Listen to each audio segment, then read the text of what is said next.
my interview with Joseph Gordon-Levitt, the nicest guy in Hollywood, by the way. I must have been like the 50th guy to interview him, and he stands up, he shakes your hand, he's really happy about it. Wow. But it's a movie that I urge everyone to see. Whether you're conservative or liberal, one thing's for sure, our government tries to keep itself in power, and they did it over the past 10 years by taking advantage of listening to us on our phone calls, of emails being tabulated and kept and you know, gone through even if you have no reason to be investigated. And that's something that, you know, is important to me because I do believe that we need to respect private citizens' privacy to a certain degree, unless you do something suspicious. Well, but Google does it all the time. Every time that I open up like an app now on my new cell phone, it's asking me for permission. Can I record this? Can I tabulate that? And I'm just but like, that's the they point. know They're everything. asking for permission. You know what I mean? But they do it in a sly way. If little you fine print. disagree, you can't use the stupid apps anyway. You're right. So it's like, that's my way or no way. Exactly. Well, you know what? You know what the For thing real. is, though, and just to tie in, you know, when a lot of these technology companies grow, like Facebook and Google, and they come up with these algorithms and they come up with something like Facebook, a platform where they can aggregate this information,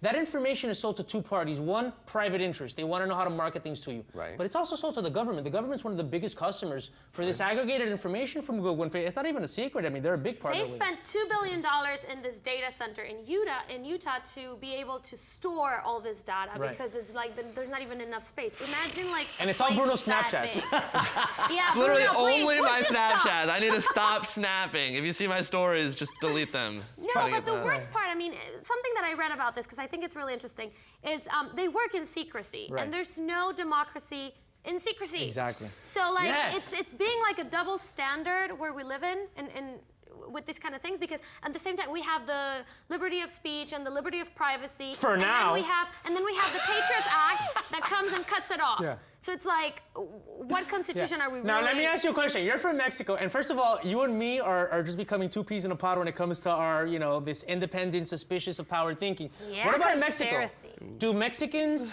have their emails and their phone calls checked on and... Yeah, what's Carlos Slim doing over there? I have no clue. I really don't know if they do. I do know that, and this is from a very close case, that they can find like killers and stuff through WhatsApp, you know, Well, why conversations. haven't they found those But students that are Mexican missing? police, it's not Sounds really good as to great. me. We don't have that kind of intelligence.